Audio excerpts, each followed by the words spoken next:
Baik, perkenalkan nama saya Maria Madelina Cardoso, NIM 18235. Di sini saya akan menjelaskan soal mengenai konsinyasi dari perusahaan manufaktur Nilba dan perusahaan manufaktur Batch Value. Diketahui pengirim barang dagang seharga 40.000, biaya pengirim oleh Nilba 3.500, biaya iklan oleh perusahaan Batch Value 2.500, barang dagang dijual dengan harga 50.000. Nah, di sini minta buatlah ayat jurnal untuk perusahaan Nilba dan perusahaan Batch Value beserta perhitungannya. Nah, di sini kita lihat jurnal untuk perusahaan Nilba. Pengirim barang dagang konsinyasi pada persediaan barang jadi 40.000 di debit dan 40.000 persediaan barang jadi di kredit. Nah, pembayaran biaya kargo oleh penerima barang dagang konsinyasi pada kas 3.500 pada debit dan 3.500 kas pada kredit. Nah, pembayaran biaya iklan oleh penerima. Nah, di sini pada perusahaan Nilba tidak melakukan pembayaran biaya iklan, jadi tidak ada jurnal. Nah, di sini penjualan barang dagang konsinyasi. Nah, perusahaan Nilba juga tidak melakukan penjualan barang dagang, jadi tidak ada jurnal. Nah, di sini pemberitahuan penjualan dan beban serta jumlah terutang, kas, beban iklan, beban komisi pada debit dan pendapatan penjualan komisi pada kredit. Nah, di sini kasnya 42.500, beban iklannya 2.500, beban komisinya 50.000. Nah, pendapatan penjualan konsinyasinya itu 50.000. Nah, kenapa kasnya 42.000? Karena pendapatan penjualan konsinyasinya itu 50.000 dikurangi dengan beban iklannya 2.500 dan dikurangi beban komisinya 5.000. Nah, di sini beban komisinya kenapa 5.000?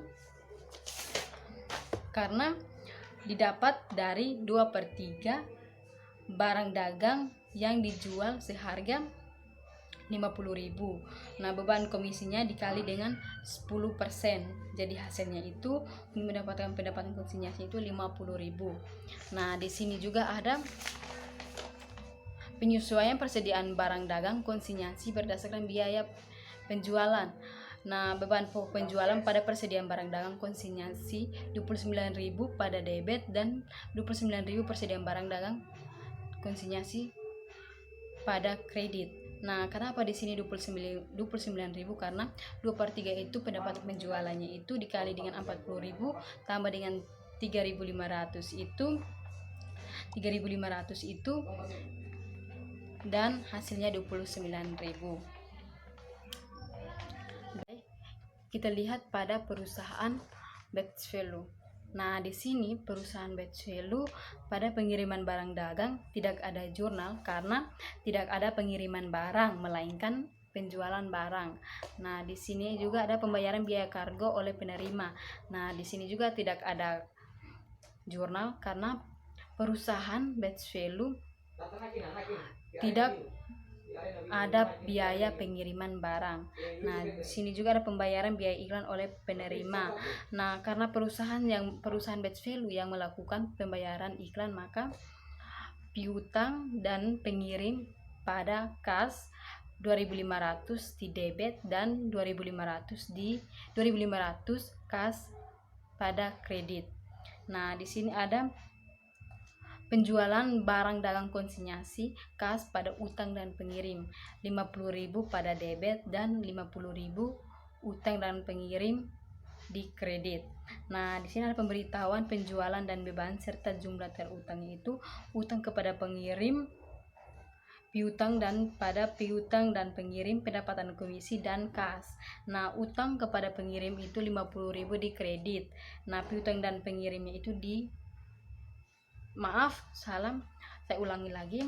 Utang kepada pengirim itu 50.000 di debit dan piutang dan pengirimnya itu 2.500-nya itu di kredit, pendapatan komisinya itu 5.000-nya di kredit, kasnya itu 42.500 di kredit. Perhitungan sama pada perusahaan Nilba, sedikit berbeda pada jurnalnya. Nah, di sini juga ada penyesuaian persediaan barang dagang konsinyasi berdasarkan biaya penjualan. Nah, pada perusahaan Batch batch value tidak ada jurnal. Baik, sekian dari saya. Jika ada salah, saya mohon maaf. Terima kasih.